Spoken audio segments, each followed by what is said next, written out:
Well, I don't know if you guys are ready for this. I certainly am. And the wonderful news, of course, that the new Woolies Taste magazine is on the shelves. And this issue is filled with loads of food inspiration and recipes and so much more. And next up, the legendary Abigail Donnelly is cooking the dish on the cover of this month's magazine, a fall-apart lamb ragu with pappardelle. I mean, think rich and tender lamb in a velvety red tomato sauce coated over beautiful pappardelle pasta. That's what you have to look forward to this morning. Abby, good to see you. Oh, I'm thanks very, for very having me excited. back. The end result of this is just, is this the actual dish from the cover? That's for real. So you actually took it from the studio, you brought it here. Unfortunately not. I made this huge pot, which I usually share with the taste team. Oh. But I haven't seen the taste team during lockdown. So hi guys, I miss you, Woolworths marketing. But together you guys people. really put out some really amazing stuff, and the Taste magazine is just one of those prime examples. Look at that finish, and it's right here in front of us, and you're going to take us step by step through how to make this. Absolutely. Right? And it's really easy.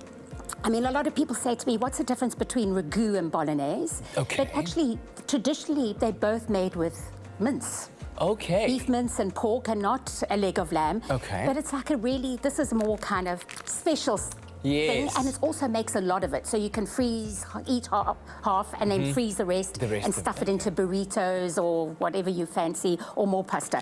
So this is beautiful free-range leg of lamb. Lovely. I'm glad you're taking us through because of flavour. And I'm glad you're taking us through from that stage, because immediately when I see that in store, I'm like, oh, it looks great on the shelf, but I'm so intimidated. I have no idea how to use it, how to even people start. are scared of a big joint of meat. Yes. But it's really easy, and especially this recipe, because you don't need it to be certain kind of rareness. Okay, good. This is just going to be fall apart. Okay. So I always say sear your meat first. It is they call it the fancy Maillard reaction, which is texture and it adds flavor.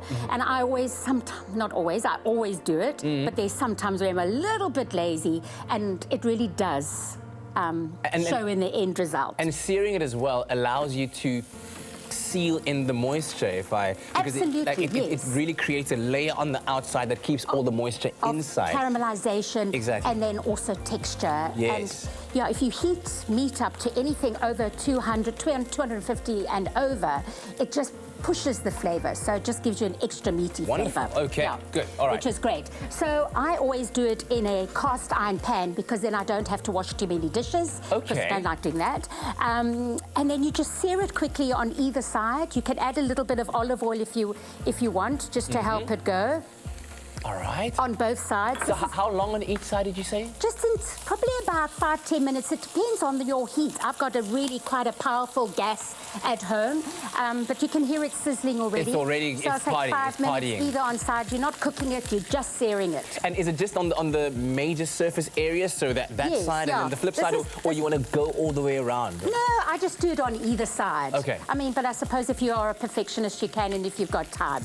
Okay, so that looks good. Look at that. Look at that. Look how amazing that looks. It's already got. But because the pan is a little bit small, I've got a big one at home. It lays nice and flat, okay? So, and then once that's seared, I'm just going to cheat a little bit because of time. Just pop it to your dish there. Abigail Donnelly, in with the hands, just right there. No, completely. In the fire. You've got to feel the food. Okay, now you could use this, you could also do this recipe with pork or beef. Okay, good. It takes just as long, it's as easy, it's whatever your preference is. Yes. Okay, so say to the same pan. Because now you've got all those olive oil. You've got all those beautiful caramelized flavors in the pan, so you can allow the rest of your ingredients to cook in it. Yes, and then you can just use onion if you want. You don't have to have the leeks, which I think definitely add the sweetness.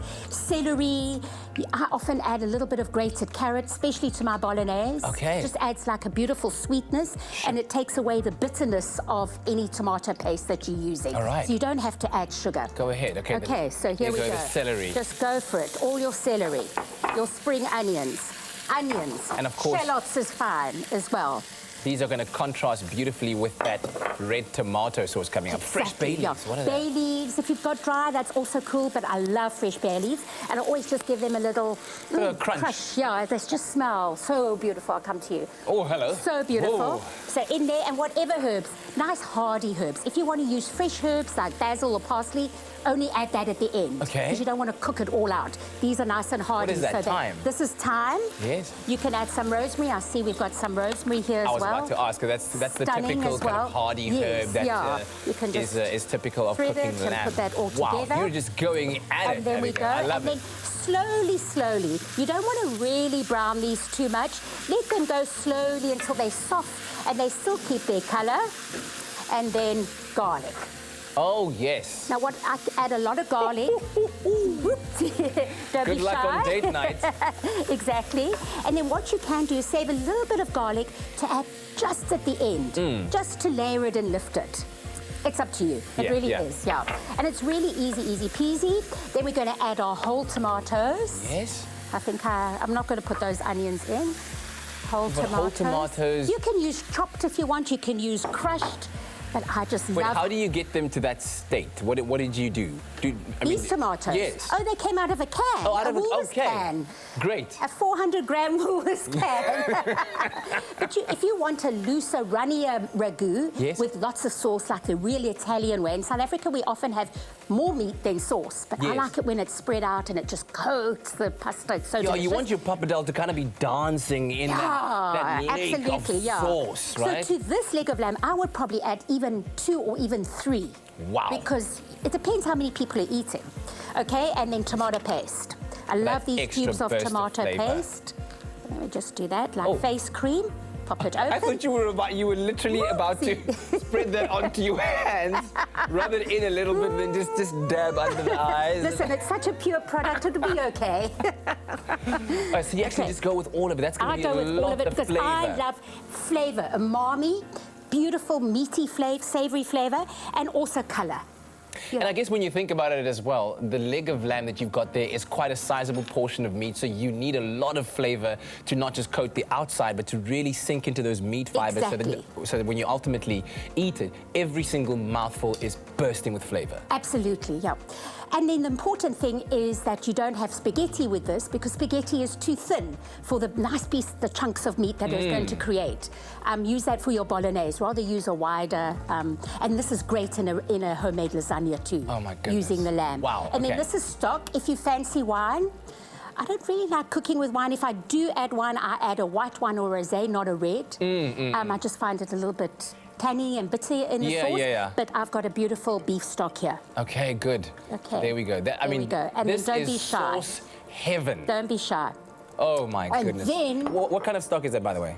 That is a beautiful beef stock. A beef stock, yeah. okay. I've used an organic beef stock, but you get also lovely sachets, which you add with water and mix up. It's up to you. And if you've got some nice homemade chicken stock from your leftover roast chicken carcasses, you can add that as well. You know, learned that when we and if you don't, you can add water, but... Yeah, hey, I would. This is like a lot of flavor going rich on. Recipe, so why cheat? Salt and pepper. then some salt and pepper. Goodness. Okay. And then I'm going to plonk this on, but it is a small pan. Because, oh my word. So I would do that. Okay. But it's going to be a bigger pan. Yes. Because obviously we don't have one. And then cover it tightly with greaseproof paper, not wax paper. That's for sandwiches. Greaseproof paper. And or foil, and then a lid. Yes. Then you pop it in the oven at 150, 160, knowing your oven. Mine is 160. Yes. For anything from 5 to 6 hours. And that's it. And then you cook your pasta, you make a salad, and it's heaven. So once this is cooked, what I like to do is add, just for richness, is a little bit of butter.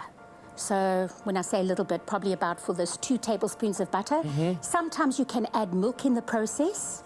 which also just adds richness and creaminess. Yes. And the traditional way is that. Wow. And then maybe a little bit extra garlic. At the end. Taste it, season it, some more if you need. I mean, by the time that baby comes out of the oven, it literally is falling off the bone into that sauce. Dish it up onto your beautiful pappardelle pasta. Yes. A little bit of a grating of some cheese, parmesan on top, even hard cheese. Hard cheese, pecorino. Oh, listen, we are done here. Find the recipe on expressoshow.com. And of course, it is in the latest Taste magazine. It is right there on the cover. And do try it out, especially with lots of lasagna recipes too. Yeah, especially if you're going to be treating somebody very special in your life. Abigail, thank you very, very much. Thank you. Yes, expressoshow.com. Absolutely delicious.